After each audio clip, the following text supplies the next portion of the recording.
Today, we're going to look past the headlines about Tesla and SpaceX to get at the one single philosophy that drives everything Elon Musk is building. And you know what? It all comes down to a question he's been wrestling with his whole life.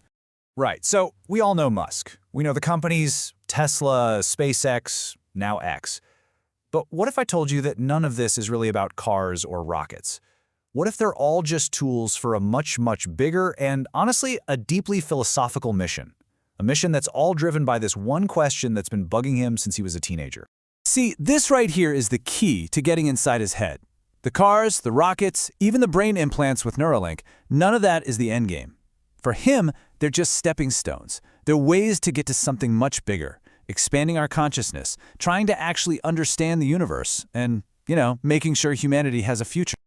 Okay, so let's get into his ultimate question, the why behind the what. To really get it, we have to go way back. The question that started this whole journey for him had nothing to do with engineering or making money. When he was a teenager, he was apparently totally obsessed with a simple but huge question. What is the meaning of life? And the answer he came up with, well, it put him on a very specific path. So his conclusion was not what you'd expect. He was a huge fan of the book The Hitchhiker's Guide to the Galaxy. And in that book, a supercomputer says the answer to life, the universe, and everything is 42. The problem is nobody knows what the original question was. And that was Musk's light bulb moment. The universe is the answer. Our problem is that we don't even know the right questions to ask about it. So his entire mission became about expanding consciousness so that we as a species could finally figure out what those questions are. And here's the analogy he likes to use to explain this whole idea. Think about a single cell, like an amoeba. It's got very, very limited awareness, right? But you combine over 30 trillion of them together to make a human, and suddenly you get complex thought. You get consciousness. It's the same idea for humanity. A single person can't build a spaceship, but all of us, working together, we absolutely can. And that leads us directly to X, what used to be Twitter. Because if your goal is to build a collective human consciousness, well, you're going to need a platform to wire it all together. This is where the big picture theory starts to become a real-world project. He basically sees X as the digital nervous system for all of humanity. And he's been super blunt about this mission. To him, X isn't just another social network for posting memes and arguing. No, he's trying to build a digital global town square, a place where the collective mind of humanity can connect in real time, hash things out, and actually form a kind of shared consciousness. So all these new features you see getting rolled out, the longer posts, the video, the encrypted messaging, and especially the automatic translation, they're all pieces of this puzzle. These are not random updates.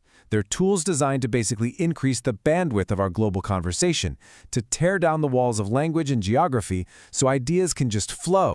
Okay, so we've gone from connecting human minds on a platform, but now the vision takes a huge leap.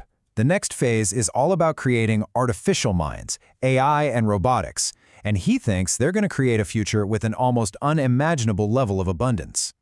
All right, this is where things get really, really wild.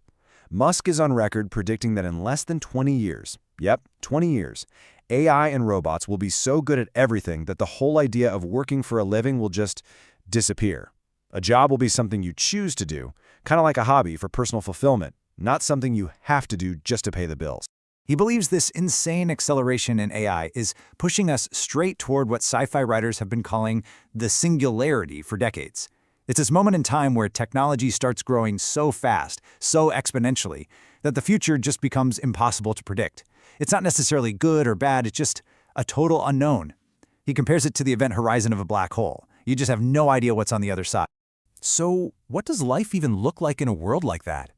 Well, in this future of almost endless productivity, the whole concept of scarcity just gets erased. Any product, any service you could possibly think of, from a 5-star meal to a custom-built car, would be available pretty much on demand. Total abundance. That's what he calls it. So that naturally leads to a pretty fascinating question, doesn't it? If everything is abundant and you can have pretty much anything you want, what on earth happens to the absolute foundation of our society? What happens to money? And his answer is as simple as it is completely radical. Money just disappears. It's gone. In a world where AI and robots can take care of every human need and want, the whole reason for having something like money to exchange just becomes totally irrelevant. His logic goes like this. Money, right now, is just an information system. It's a database for keeping track of human labor. But if humans don't have to work anymore, then the only real fundamental currency that's left is energy, the actual physics-based ability to get stuff done. Okay, so you're probably wondering, how likely is this really bizarre post-money world? Well, this is where Musk's thinking goes full-on philosophical, into simulation theory. He often says that the most interesting outcome is the most likely one. Why? His reasoning is that if we're living in a simulation, whoever created it wouldn't bother running a boring one. So the universe itself might just be programmed to evolve towards whatever the most interesting future is. So after all that mind-bending futuristic stuff, Musk actually brings it all back down to earth with a really practical piece of advice for anyone trying to build something in the world today. His core message is actually pretty simple. Stop chasing money. Instead, just focus on being a net contributor to society. Create things, products, services that are genuinely useful to other people. He believes that if you can add more value to the world than you take from it, then financial success is just going to be a natural side effect. And that really leaves us with the ultimate question that his whole vision brings up. If he's right, if we actually get to this future of total abundance where work is optional and all our needs are met, then the challenge for all of us completely changes. It's no longer about survival. It's about meaning. What do you live for when you no longer have to work to live?